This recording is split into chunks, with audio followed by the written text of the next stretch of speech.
Kung naghahanap ka nga ng smartwatch ay maire-recommend ko nga itong Redmi Watch 5 Active. Pwede mo na nga rin i-customize yung wallpaper nito.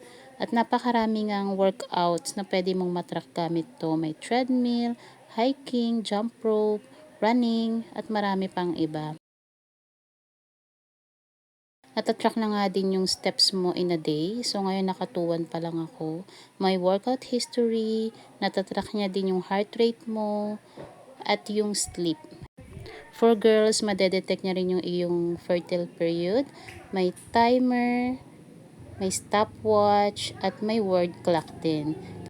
Pag hindi mo makita yung phone mo, ay meron din siyang find phone feature. So, i-click mo lang yon at magre-ring na yung phone mo.